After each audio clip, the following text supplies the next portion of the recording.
반갑습니다. 가칭 용호 1구역 재개발 정비사업 사업 설명회를 시작하도록 하겠습니다. 먼저 오프라인상에서 설명회를 드리지 못하고 이렇게 온라인상으로 영상을 촬영하여 설명을 드리게 되었습니다. 자세한 내용은 설명하는 가운데 경청해 주시면 감사하겠습니다. 키워드는 총 4가지입니다. 첫 번째 키워드는 정비사업에 대한 설명, 두 번째 키워드는 생활동 계획에 대한 설명, 세 번째 키워드는 사업 대상지에 대한 설명, 네 번째 키워드는 동의서 작성 방법에 대한 설명입니다. 자, 첫 번째 정비사업에 대한 설명입니다. 도시정비사업은 대한민국이 축구공 하나로 뜨거웠던 2002년도에 국회의원들은 열심히 일을 하여 국회에서 2002년 12월 30일 도시 및 주거 환경 정비법이라는 법을 제정하였습니다. 도시 및 주거 환경 정비법은 기존의 재건축은 집합건물에 관한 법률로 진행이 되었고, 재개발은 도시재개발법으로 진행이 되던 것을 하나로 묶어서 성개발 후 계획이라는 취지하에 도시와 주거를 환경을 정비하는 법을 다 새로 하나 믹서로 해서 법이 제정되었습니다. 제정되고 6개월 후에 시행된다 하여 실제 시행은 2003년 7월 1일 시행되었습니다. 제정 이유는 1970년대 이후 산업화 도시화를 통해서 무분별하게 개발된 어떤 도시의 주거 환경을 제대로 정비를 해야 되겠다라는 취지하에 제정되었습니다. 도시정비사업의 종류는 재개발 사업, 재건축 사업, 그리고 주거 환경 개선 사업 총 3가지로 나눠진다고 보시면 되겠습니다. 재개발 사업은 정비 기반 시설이 열악하고, 여기서 말하는 정비 기반 시설은 도로 및 기타 등등의 기반 시설을 얘기하는 겁니다. 그래서 기반 시설이 열악하고 노후 불량 건축물이 밀집한 지역에서 주거 환경을 개선하거나 상업지역, 공업지역 등에서 도시 기능의 회복 및 상권 활성화 등을 위하여 도시 환경을 개선하기 위한 사업이라고 보시면 되겠습니다. 자, 두 번째 키워드는 생활권 계획에 따른 설명입니다. 자, 왼쪽에 있는 표를 보시면 재개발 사업에 대한 절차, 오른쪽에는 기본계획 수립 대체라고 해서 이게 저희들이 지금 진행하고 있는 생활권 계획 수립에 대한 절차입니다. 자, 기존 재개발 사업의 절차는 기본계획을 10년마다 기본계획을 수립을 하고 5년마다 타당성 검토를 하여 취소가 되거나 추가로 또 예정구역을 지정할 수 있습니다. 그래서 기본계획 수립되고 나면 그 다음에 구역 지정이 되고, 구역 지정 고시가 나면 추진위 설립, 조합 설립되고 나면 시공사 선정을 할 수 있습니다.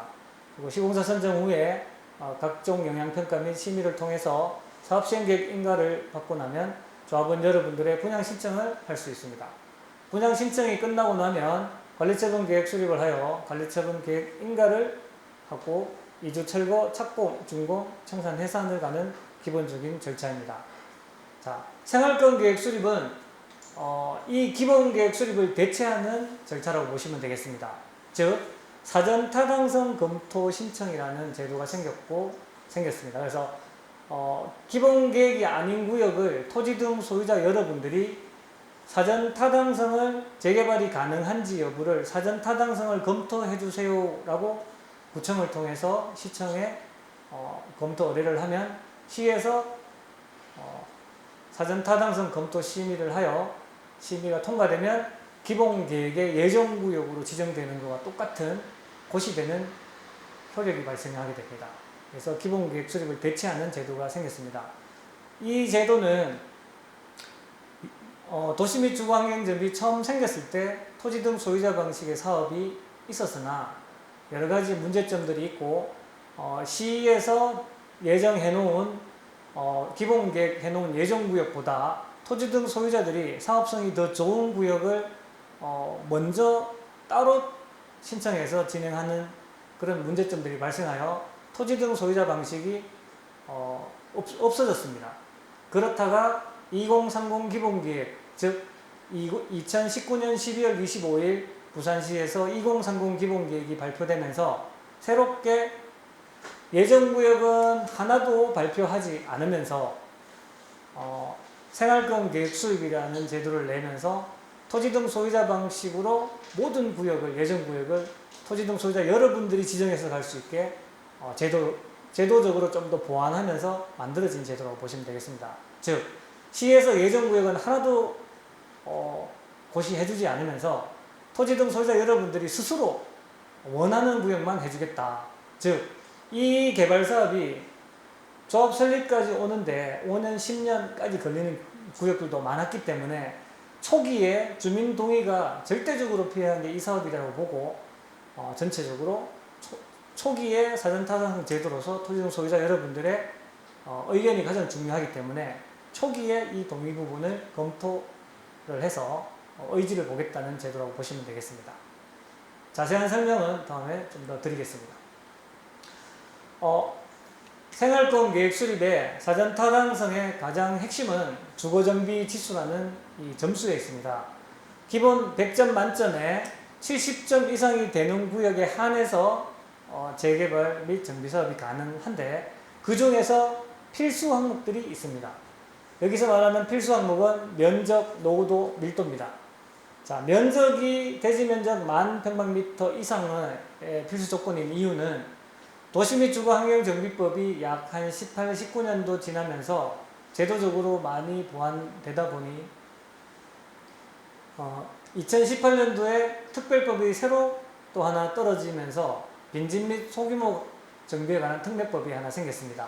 그 법의 면적, 대지 면적 10,000평방미터 미만인 지역은 소규모 정비사업으로 갈 수 있는 제도가 생겼습니다. 즉, 소규모 재건축, 가로주택 정비사업, 자율주택 정비사업 이 세 가지는 10,000평방미터 미만인 사업지에서 가능하게 되었습니다. 그래서 주거정비지수의 재개발 구역은 대지 면적이 소규모로 가지 않는 10,000평방미터 이상인 지역만 가능하다는 게 필수 조건입니다. 두 번째, 노후도가 신축이 많거나 한 지역은 그냥 무분별하게 해줄 수는 없으니 기본적으로 도시와 주거 환경을 정비하기 위해서는 기존의 노후도가 충분해서 정비 기반 시설이 열악하고 노후도와 밀집도가 충분한 지역을 해야 되기 때문에 전체 건물의 3분의 2 이상, 즉 67% 이상 노후도가 필수 조건으로 충족되어야 됩니다. 그 다음에 밀도, 호수 밀도라는 것은 구역의 어떤 땅 안에 집들이 오밀조밀하게 많이 붙어서 밀도가 밀접한 지역에 재개발이 가능하다라고 보기 때문에 호수 밀도가 1헥타르당 50호 이상 되는 구역에 한해서 이 필수 조건 세 가지를 충족하는 구역에 대해서 가능하고요. 이 필수 조건이 충족된다고 해서 70점이 되지는 않습니다. 이 70점이 되기 위해서 보시죠. 노후도가 만점이면 30점, 밀도가 50호면은 2.5점, 그러면 32.5, 33점이라고 봅시다. 그럼 33점이죠. 나머지 한 35점, 40점이 필요한 거는 가소필지가 많으면 20% 미만이면 2점, 가소필지가 40% 이상이면 5점, 기타 도로에 따라서 연장률, 접도율이 보통 재개발이 가능한 구역들은 거의 2점이라고 보면 됩니다. 그러면 이거 둘 중에 한 개 선택이니까 어차피 2점이고요. 그래서 이걸 합치면 한 5점이라고 보고 그러면 35점에 나머지 35점을 다른 데서 채워야 된다는 얘기죠. 즉 구역 면적 10,000평방미터 이상이면 5점이니까 40점이 되겠죠, 대략. 그러면 나머지 30점을 추가로 이런 부분들은 0점이라고 보시고요. 0점 아니면 페널티이기 때문에 0점이 되면 다행이고 마이너스 점수가 있는 경우도 있기 때문에 이거는 0점이라고 보셔도 되고요. 나머지는 점수를 채울 수 있는 게 결국은 주민 동의의 점수입니다. 즉 노후도가 만점이면 주민 동의가 75%가 되면 이거 두 개만 해도 70점이기 때문에 즉 노후도가 높을수록 동의는 조금 부담이 덜 되고 노후도가 떨어질수록 주민 동의는 높아져야지 점수가 되겠죠. 이게 20점이면 이게 40점은 돼줘야 나머지에서 10점을 커버할 수 있다고 보시면 되겠습니다. 그래서 주민 동의는 기본적으로 사전타당성 하는 현장들은 75% 이상, 75%에 육박하게 받으셔야 된다고 생각하시면 됩니다. 왜? 어차피 이 사업은 조합 설립을 위해야지 이 사업이 진행되기 때문에 조합 설립의 요건이 법상에 75% 동의를 받아야 되기 때문에 사전타당성 때 애초에 75% 이상을 받는다 생각하시고 사업을 진행하시면 이 사업은 크게 무리 없이 시집점이 됩니다. 자, 오른쪽에 있는 주거정비지수 변경안을 참고로 더 확대해 놓은 이유는 2030 기본계획 처음 고시가 될 때는 이렇게 고시가 되었습니다. 근데 사업이 지금 약 한 1년 8개월 정도 진행되면서 이 동의율에 대해서 조금의 약간 보완이 됐다고 보시면 되겠습니다. 지금 현재 이 편은 주민 공람이 끝난 상태고 현재 변경 고시가 되지는 않았으나 시나 구에서는 지금 현재 이 프로테지에 맞춰서 접수해 주기를 거의 원하고 있습니다. 그래서 이 프로테지를 참고로 해서 받으시면 되는데 오히려 이 프로테지가 5점 단위로 동의율이 5% 단위로 세분화됐기 때문에 이게 어쩌면 이 표가 더 편하다고 보시면 되겠습니다. 그래서 저희 구역은 대략 70에서 75%를 목표로 30점을 받으시면 된다라고 보시면 되겠습니다. 그래서 밀도는 예전보다 오히려 1.5점이 상향돼서 점수가 좀 더 좋아졌다고 보시면 되겠습니다. 자, 영호 1구역은 그럼 여기서 여러분들은 영호 1구역은 과연 주거정비 지수가 충족이 될까? 라고 제일 의문을 가시겠죠. 저희들이 모든 걸 다 검토했을 때 73점이 나옵니다. 그렇기 때문에 필수 조건도 다 충족이 되고, 그래서 여러분들은 걱정하지 마시고 주민 동의를 최대한 동참해 주시면 감사하겠습니다. 자, 다음은 전체적인 재개발 사업의 절차에 대한 설명을 드리겠습니다. 크게는 준비 단계와 시행 단계, 완료 단계로 나눠집니다. 자, 준비 단계는 추진이 설립 때까지가 준비 단계라 보시면 되고요. 시행 단계는 관리처분 계획 인가까지 시행 단계라 보시면 되고, 완료 단계는 말 그대로 법인이 청산 해산하는 거라고 보시면 되겠습니다. 자, 준비 단계는 지금 영호 1구역은 준비 단계 중에서도 막 그런 말을 떼고 있는 정비계획, 기본계획, 수립 준비를 하고 있는 단계라 보시면 되겠습니다. 즉 앞에 설명드렸듯이 정비 기본계획 수립, 즉 사전 타당성 심의 통과가 되면 정비 기본계획 수립의 예정구역으로 지정되는 곳이 되는 것과 같은 효력이 발생한다 그랬죠. 그래서 사전 타당성 접수가 되어서 사전 타당성 심의 통과될 때까지 요 통과가 되면 정비 기본계획이 수립되었다고 보시면 되겠습니다. 그래서 예정구역이 되었다고 보시면 되겠는데 사전 타당성이 접수가 되고 예정구역 즉 사전 타당성 심의 통과가 되려면 약 6개월 정도 걸린다고 보시면 되겠습니다. 접수 후 심의 통과까지 약 6개월 정도 넉넉하게 보시면 되고요. 사전 타당성 심의 통과가 되고 나면 구역 지정이라는 단계를 거쳐야 되는데, 구역 지정은 말 그대로 도시계획 선으로 묶어서 여기는 영호 1구역 재개발 구역이다라고 구역 지정이 되는 겁니다. 즉 구역 지정이 되면 행위 제한이 걸립니다. 즉 대수선, 증축, 개축 아예 행위가 되지 않게 여기는 재개발 될 거기 때문에 허가를 내주지 않은 행위 제한에 걸리는 그런 시기라고 보면 되겠습니다. 그래서 구역 지정이 되는데 부산의 구청, 시청, 기타 여러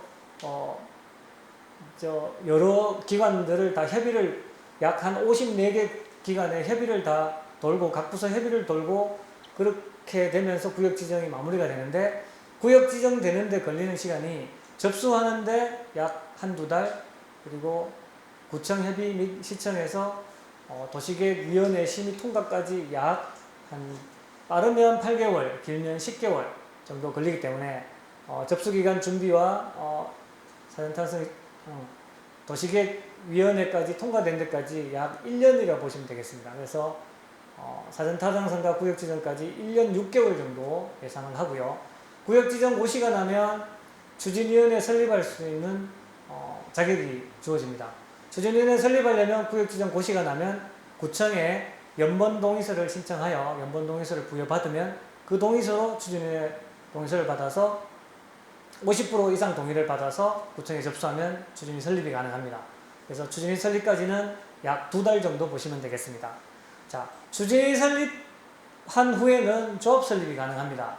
자, 여기서 초기에 정비사업이 진행되다가 법이 개정되면서 이제는 조합 설립 할 때는 추진위 설립에 동의한 자는 조합 설립에 동의한 걸로 가름이 됩니다. 즉 승계가 됩니다. 그래서 예전에는 추진위 설립 50% 이상 받았고 조합 설립하려면 다시 0%에서 다시 75%, 최초에는 80% 동의를 받았어야 됐으나 중간에 법이 바뀌면서 75%로 완화가 됐습니다. 근데 지금은 추진위 동의서 내신 분들은 조합 설립으로 승계가 되기 때문에 동의서를 추가로 받지 않아도 됩니다. 즉 추진위 설립 때 사전타당성 때와 같은 75% 이상 동의를 받으면 조합 설립은 추가로 동의서를 받지 않아도 바로 창립총회가 가능하다는 말씀을 드리겠습니다. 즉 추진위 설립 두 달, 조합 설립 2달, 그래서 약 2달 정도면 조합 설립이 가능하다고 말씀을 드리겠습니다. 그리고 조합 설립하고 나면 이 사업은 과연 어떠한 시공사한테 맡겨서 공사를 시키고 어떠한 브랜드로 우리 아파트의 가치를 올릴지를 판단하기 위해서 시공사 선정을 할 수 있습니다. 그래서 시공사 선정하는데 약 한 2-3달 걸린다고 보면 대략 6개월, 1년, 2달 시공사 선정까지, 그러면 2년이면 시공사 선정이 가능한 구조가 되었습니다.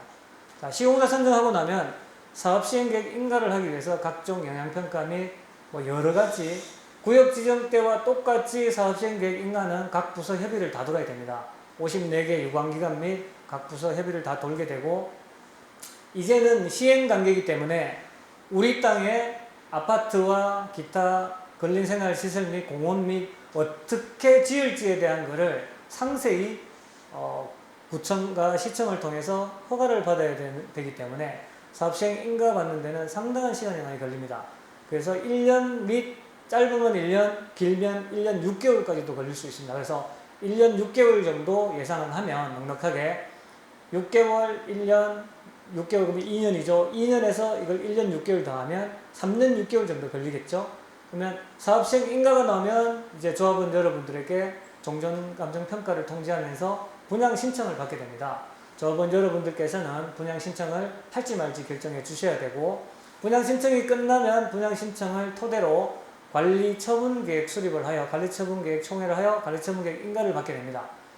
그래서 분양 신청 받는데 약 한 짧으면 3개월, 길면 6개월, 그래서 넉넉하게 분양 신청까지 받으면 약 한 4년이 걸리겠죠. 분양 신청 받고 나서 관리처분 인가 받는데 약 6개월 정도 걸립니다. 그러면 4년 6개월 정도, 넉넉하게 4년 6개월에서 5년 걸린다고 보시면 되겠습니다. 그러면 시행 단계까지 관리처분 인가 나는 데까지 4-5년이면 시행 단계까지 마무리가 되고, 관리처분 계획 인가가 나고 나면 그 다음에 이주 및 철거가 됩니다. 그래서 이주 철거가 5년 정도 안에 이주가 가능한 지금 구조가 되었다. 이주 철거 하는데 한 1년, 그러면 5년에서 6년 걸리겠죠. 착공해서 준공 날 때까지 약 한 3년.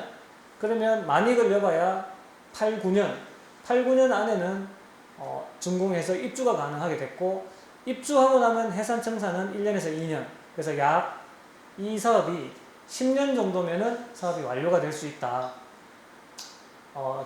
예전에 2010, 2020 기본계획으로 진행됐던 구역들은 약 15년에서 20년이 걸리는 사업이 이제는 여기 사전타당성 검토 동의서를 받는 이 생활권 계획 수립이라는 제도가 생기면서 사전에 주민 여러분, 토지 등 소유자 여러분들의 동의를 충분히 받고 시작하기 때문에 이렇게 사업이 10년 정도면 마무리가 될 수 있다라는 굉장히 좋은 조건이 됐다는 겁니다. 그래서 토지 등 소유자 여러분들의 초기 동의서와 초기의 이 의견 수렴이 굉장히 중요하다는 말씀을 드리겠습니다.